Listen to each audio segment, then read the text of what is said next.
morning, everyone. I am Rose River Arbolado from BE Ed 2, and for today's morning, we will be talking about portfolio assessments and its different types and its elements. So what is portfolio? So portfolio, it is a collection of projects and works of students that exemplifies their skills, attitudes, and interests within a certain period of time.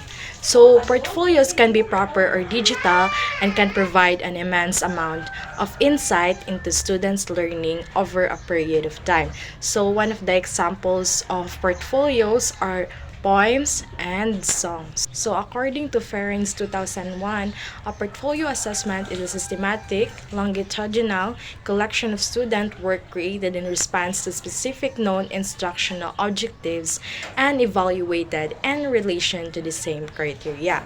So a student portfolio is a purposeful collection of students' work that exhibits the students' efforts, progress, and achievements in one or more areas. The collection must include student participation in electing contents, the criteria for selection, the criteria for judging merit, and evidence of student self-reflection. So these are the following uses of portfolio. So number one is it documents the process of learning and the changes that occur during the process. So number two, it provides both formative and summative opportunities for monitoring progress toward reaching identified outcomes. So for number three, it communicates concrete information about what is expected of students in terms of the content and quality of performance. So for number four, it allows students to document aspects of their learning that do not show up well in traditional assessment. Number five, it is useful to showcase periodic or end of the year accomplishment of the student. It is also used to facilitate communication between teachers and parents regarding the child's achievements and progress. So it also admits administrators for use of portfolios for national competency testing to evaluate educational programs, and it also combines the purpose of instructional enhancement and progress documentation. So the purpose of portfolio is to collect students' learning and demonstrate the specific evidence of growth in a variety of standards and content. So using portfolios is an excellent way to get students involved in the assessment process. And for teachers to authentically assess students' growth, so portfolios can be used in line of testing or final projects. So every portfolio must contain the following essential elements. So of course, cover letter. So in cover letter, this is where the information about the author and what my portfolio shows about my progress as a learner. The cover letter summarizes the evidences of a student's learning and progress. So number two is table of contents. So with numbered and pages. So entries. So both core items students have to include and the optional item students choice. So the core elements will be required for each student and will provide a common base from which to make decisions on assessment. For number four is the date. So all entries to facilitate proof of growth over time.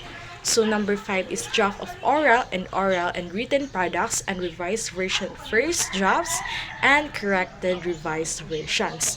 Number six is reflection. So it can appear at different stages in the learning process. So for formative and summative purposes.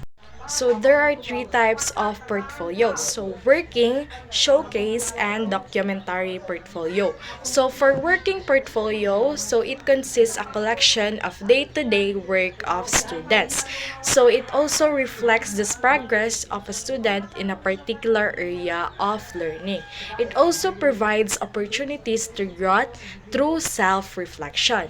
Teachers can reflect on the effectiveness of his or her instruction through working portfolio. So it can be compared to an artist studios. So the notes, the half-finished drafts, the sketches, and the completed works. So, in documentary portfolios, it is the collections of the best work of students assembled for assessment purposes. It also showcases the final products of students' work, provide evidences that certain instructional goals are realized, and it also indicates students' progress and weaknesses from one learning area to another. So, in Showcase Portfolio, it is a purposeful collection of limited amount of students' work. It usually finished products to display the best he or she accomplished in given period time. It may contain art projects, essays, stories, poetry, or research papers. It also reflects the curriculum goals of the learning areas. So, there are advantages of portfolio or making in a portfolio. So, the first one is it can develop reflective learning. Number two is it can provide documentary evidence of learning to teachers, parents, and stakeholders. It can also foster teacher-student or parent-child collaboration in the teaching learning process. So if there is an advantage, there is also disadvantages of making a portfolio or portfolio assessment.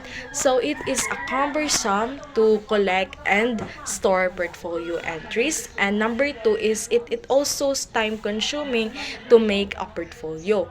It may also create resistance on the part of the students.